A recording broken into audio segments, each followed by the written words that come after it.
ये है talks news network और आप देख रहे हैं पॉलिटॉक्स, राजनीति का कच्चा चिट्ठा। राजस्थान में चल रहे सियासी घमासान का पूरा पटाक्षेप हो चुका है।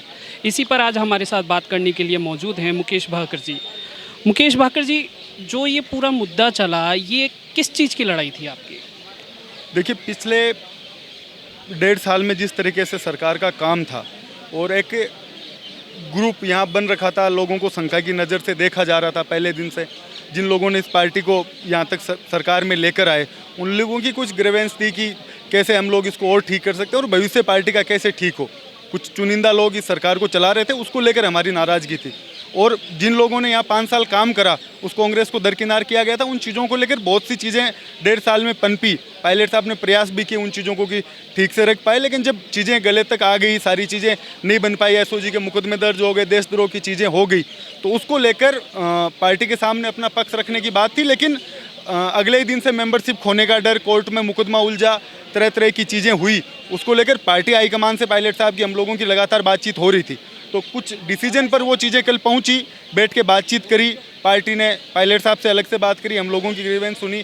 3 सदस्य कमेटी बनाई गई है। जो मेन सीनियर नेता हैं, राष्ट्रीय अध्यक्षा सोनिया जी है, उन्होंने सारे घटनाक्रम को सुना है और अच्छे से उस पर फैसला का उन्होंने हमें आश्वासन दिया। तो उसके बाद हम लोगों की लड़ाई कहीं कांग्रेस को कमज़ोर करने की नहीं है। मैं एनएसयूआई का प्रदेश अध्यक्ष रहा हूँ, इलेक्टेड, चुनाव जीत कर मैं आया हूँ। यूथ कांग्रेस का प्रदेश अध्यक्ष था, इलेक्टेड, चुनाव जीत कर मैं आया हूँ और एमएलए बनने के बाद मैंने वो चुनाव लड़ा। अगर हमारे में कहीं कांग्रेस के प्रति निष्ठा की कमी होती तो एमएलए बनने के बाद मैं अपने एरिया में काम कर सकता था, क्यों चुनाव लड़ता। तो हम लोगों की, चाहे पायलट साहब हो, जो जितने भी लोग हो, उनका मुख्य उद्देश्य कांग्रेस पार्टी आगे कैसे जाएगी भविष्य में, कि आज हम पुरानी विचारधारा को लेकर चल रहे हैं, पुरानी चीज़ों को लेकर चल रहे हैं, कैसे नई चीज़ें वापस पार्टी में ठीक हो, कार्यकर्ताओं का मान सम्मान बना रहे, विकास के मुद्दे जो लोग हमने अपने एरिया में वादे करे थे, एनएसयूआई के जो छात्रों का जो घोषणा पत्र था, यूथ कांग्रेस का घोषणा पत्र था, उसको लागू कैसे हो, इन चीज़ों को लेकर बातें थी। और पार्टी ने बहुत अच्छे से सुना है, काफ़ी देर तक सब चीज़ों को बात सुनने के बाद उन्होंने आश्वासन दिया कि जल्दी इस कमेटी इस पर फैसला करेगी और आने वाले समय में ज़्यादा अच्छा काम यहाँ कांग्रेस की सरकार कर पाएगी। सर, आपने कहा कि कुछ गुट बने हुए थे पार्टी के अंदर, तो गुट किस तरह के थे, क्या था?